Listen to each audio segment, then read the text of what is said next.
তো অনেক দিন পর আমি চলে এসেছি বিয়ের মালার এই ফাইনাল ভিডিওটা নিয়ে। জানি এটা আনতে অনেকটা লেট হয়ে গেল, বাট কি আর করব, মানে আমার কোনোটাই দোষ নেই। দোষ হচ্ছে ক্যামেরাম্যানের। হ্যাঁ, ঠিকই শুনছো, ক্যামেরাম্যানের। কারণ দিদি ফটোশ্যুট করেছিল এঙ্গেজমেন্ট আর রেজিস্ট্রির দিনে। যাদের কাছ থেকে ফটো তো এডিট করতে যথেষ্ট সময় লাগে আমরা জানি, তাও দিদিকে কটা বেছে বেছে শুধুমাত্র এই কাজটার জন্য বেছে বেছে কটা ফটো এডিট করে দিদিকে তাড়াতাড়ি করে দেওয়া। যখন রেজিস্ট্রিটা হয়ে গেছিলো তার 2-3 দিনের মধ্যে দিদি আমার সাথে কন্ট্যাক্ট করে নেয়।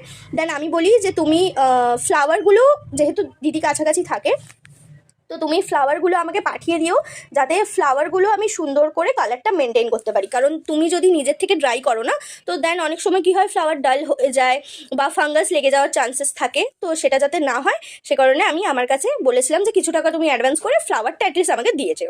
তো ফ্লাওয়ারটা দেখো, কোনো রকম কিন্তু কালার চেঞ্জ হয়নি, খুবই সুন্দর কালার মেনটেন হয়েছে। পিঙ্কটা পিঙ্কি আছে, রেড রেড আছে, হোয়াইট হোয়াইট আছে, খুব সুন্দর আছে ফ্লাওয়ারগুলো।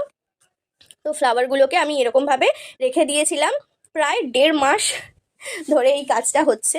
তো যখন আমি এই ভিডিওটা শ্যুট করি তখন কিন্তু বেশ ভালোই ঠান্ডা ছিল, এখন সামান্য গরম পড়ে গেছে।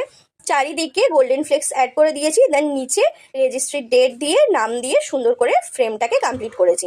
এটা লাইট জ্বলাকালীন আর এটা হচ্ছে সানলাইটে। তোমাদের কিরকম লাগলো অতি অবশ্যই কিন্তু কমেন্টে জানিও।